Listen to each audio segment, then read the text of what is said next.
नमस्कार दोस्तों, मैं संजय चौधरी। मेरे YouTube चैनल में आपका स्वागत है। मेरे चैनल को सब्सक्राइब करें, प्लस लाइक जरूर करें, शेयर जरूर करें और बेल आइकन को प्रेस करना ना भूलें ताकि आपको हर तरह की नोटिफिकेशन मिलते रहे।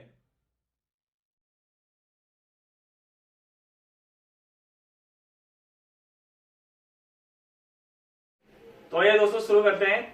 आज मैं बताने जा रहा हूं कि कॉइल मशीन्स को कैसे ट्यून किया जाता है और उसकी क्या वोल्टेज सेट करनी होती है।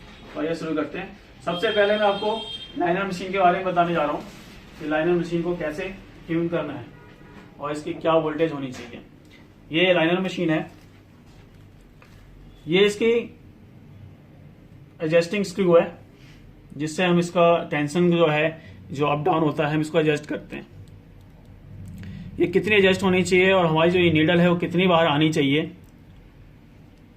जो नीडल है बहुत थोड़ी सी, जब हम इसको पूरा प्रेस करेंगे, यहां से आर्मेचर वायर को जब पूरा प्रेस करेंगे तो नीडल जो है वो मैक्सिमम जो है वो 3 mm बाहर आना चाहिए। 3 mm से ज्यादा बाहर नहीं आना चाहिए। मतलब जो ये प्रेस करके दिखा रहा हूं इसका मतलब ये है कि ये जो मैक्सिमम है ये इतना ही निकलना चाहिए बाहर, 3 mm। तो हमें इसको पहले इस हिसाब से एडजस्ट करना है। हमारी लास्ट एडजस्टमेंट ये है, इस हिसाब से हमें एडजस्ट करना है। उसके बाद हम मशीन को ऑन करके चेक करेंगे कि ये कितनी चलनी चाहिए। अब इसके देखिए साउंड अजीब सी आ रही है। अब इसको हम एडजस्टमेंट स्क्रू से एडजस्ट करेंगे और ये साउंड इतनी कम आ रही है, इसका मतलब ये इसे जो है वाइब्रेट नहीं कर रहा है, जो फ्लक्चुएशन होनी चाहिए सही से नहीं हो रही है। तो इसको हम थोड़ा और टाइट करते जाएंगे और देखेंगे साउंड में वैसे वैसे वेरिएशन आ रही है।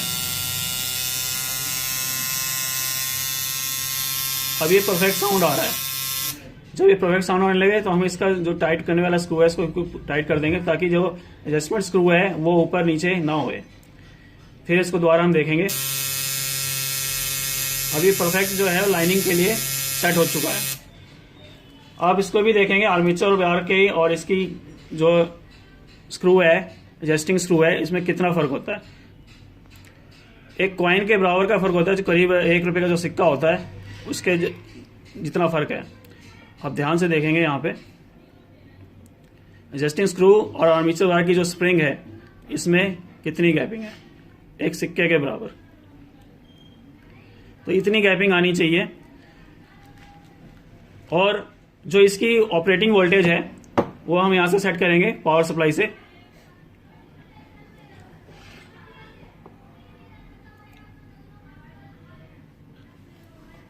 इसका नॉब है जो वोल्टेज को हम सेट करेंगे, ये 8 to 9 वोल्ट होना चाहिए। 9 वोल्ट से ज्यादा ना हो। मैं जो 8 to 9 वोल्टेज के बीच में चलाता हूं। हम 8 वोल्ट पे भी चलाएंगे तो इसका जो है वो इतना ही आएगा, सेम साउंड आएगी।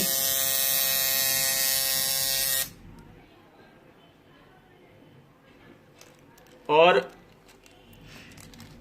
अगर हमने इसका नाई एडजस्ट किया है, अगर हम इसको नाई एडजस्ट किया है तो 9 पे भी इतनी ही साउंड आएगी।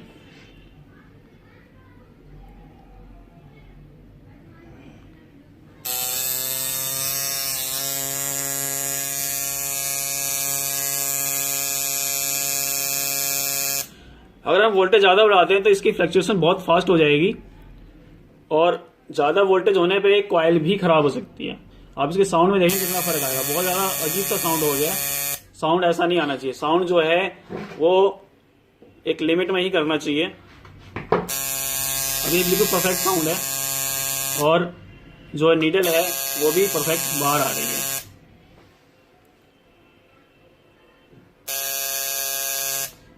तो इतना ही बाहर आना चाहिए।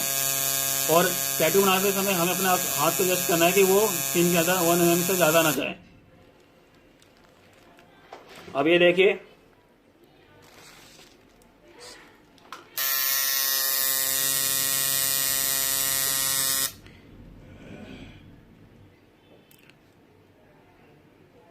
तो इससे ज्यादा हमें इसकी सेटिंग नहीं करनी है। सिर्फ एक कॉइन के बराबर ही इसका बीच की गैपिंग होनी चाहिए। ये तो हो गया लाइनर की सेटिंग कि लाइनर जो कॉइल मशीन है उसको कैसे सेट करेंगे। अब हम आपको दिखा रहे हैं स्ट्रेटनर मशीन के बारे में। शेडर मशीन की भी हमें पहले इसकी नीडल की जो है आर्मेचर बार्स को दबा के फुल सेट करेंगे। ये जो है 2 mm से ज़्यादा बाहर नहीं आना चाहिए।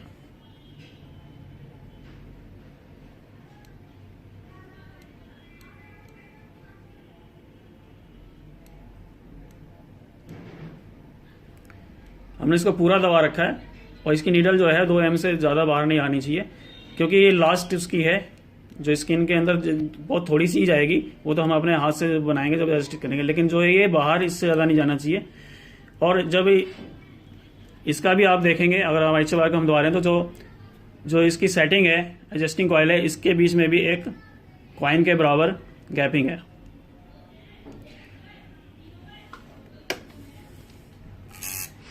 अब इसको कैसे सेट करना है, अभी आप देख रहे हैं बड़ा अजीब सा साउंड आ रहा है, कुछ आ ही नहीं रहा साउंड।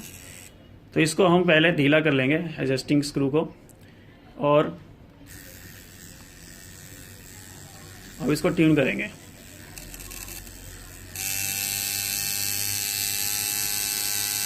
अगर हमने इसको ज़्यादा प्रेस किया है तो ये अजीब सी साउंड आ रही है, ऐसी साउंड नहीं है, बिल्कुल परफेक्ट साउंड आनी चाहिए। बस ये इसकी परफेक्ट साउंड है। अब इसके बाद अब इसको हम टाइट कर देंगे। अब आप इसको देखेंगे बिल्कुल परफेक्ट साउंड आ रही है इसकी। ये शेडर की सेटिंग है, शेडर कॉइल मशीन के ऐसा सेट किया जाता है। इसकी वर्किंग वोल्टेज जो है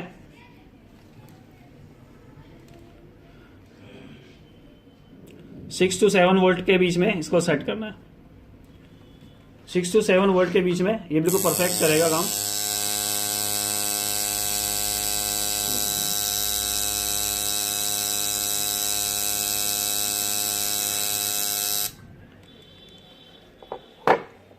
तो इस तरह से आपको सेटिंग करनी है कॉइल मशीन की, लाइनर और शेडर की। मैंने आपको बताया कि जो लाइनर है उसका 8 to 9 वोल्ट, मैक्सिमम 10 वोल्ट से ज़्यादा नहीं जाना। अगर आप 10 वोल्ट तक भी यूज़ करें, अगर आपको परफेक्ट साउंड नहीं है मिल रही है तो, लेकिन 10 वोल्ट से अब आप नहीं जाना, क्योंकि अगर ज़्यादा अब जाएंगे तो कॉइल जो है इसकी हीट होएगी और ख़राब भी हो सकता है ये टैटू मशीन। ठीक है, तो इसको ऐसे एडजस्ट करना है। और शेडर की 6 to 7 वोल्टेज सेट करना है। इस तरह से एक फिर पैन मशीन आता है, इसको कैसे करना है ये भी बता देता हूँ।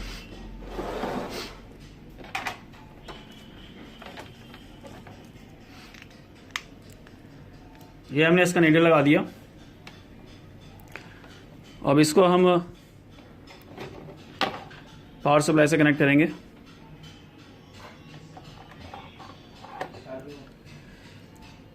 शेडर में जो पैन की सेटिंग है वो भी सेम ही रहेगी, वोल्टेज भी सेम रहेगी।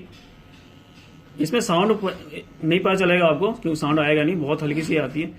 आप ये देखेंगे जब इसकी नीडल है बिल्कुल अंदर है, टिप के बिल्कुल अंदर है, लेकिन जब ये बाहर आती है तो अभी जब बाहर आ रही है तो ये पता चल रहा है, क्योंकि ये शेडिंग की इस टाइम सेटिंग है। शेडिंग के लिए इसमें भी 6 वोल्ट to 7 वोल्ट सेट करना है, अगर शेडिंग आप यूज़ कर रहे हैं, क्योंकि शेडिंग जो है उसमें बॉडी पे ज़्यादा प्रेशर नहीं पड़ना चाहिए, ज़्यादा डीप नहीं जाना चाहिए, नहीं तो बॉडी को नुकसान कर सकता है। अब अगर हमें इसको शेडिंग के बजाय लाइनर के लिए यूज़ करना है, तो लाइनर की जो सेटिंग है वो वोल्टेज उसकी सेम वही जाएगी कॉइल मशीन की तरह।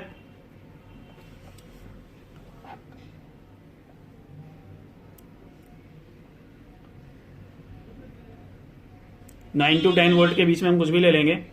और अब इसकी जो फ्लक्चुएशन आएगी वो फर्क होगी पहले से, स्पीड में भी फर्क आएगा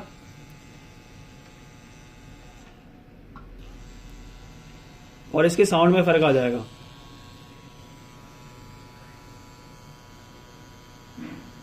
तो इस तरह से हमें पैन की सेटिंग करनी है। अगर हमें लाइनिंग यूज करनी है तो हम इसकी वोल्टेज 9 to 10 रखेंगे पावर सप्लाई की, और अगर शेडिंग यूज करना है तो 6 to 7 वोल्टेज रखेंगे। तो देखिए दोस्तों, ये तीनों मशीन की मैंने सेटिंग बता दी है आपको कि कितनी वोल्टेज रखनी है और किस तरह से ट्यून करना है। इसी तरह से आपको फॉलो करना है।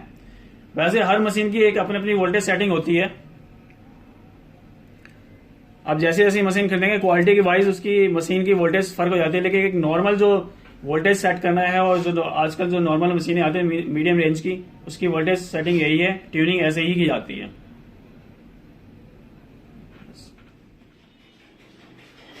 तो दोस्तों आपको समझ में आ गया होगा कि लाइनर और स्टेटर कॉइल मशीन की वोल्टेज कितनी सेट होनी चाहिए और उसकी ट्यूनिंग कैसे करनी है।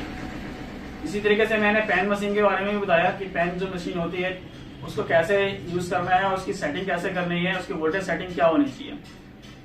तो मुझे उम्मीद है आपको मेरा इंस्ट्रक्शन पसंद आया होगा और समझ में आया होगा, और इसमें किसी तरह की कोई कमी लगती है तो आप कमेंट बॉक्स में मुझे जरूर कमेंट करें, मैं आगे इसको सुधारने की कोशिश करूंगा। धन्यवाद।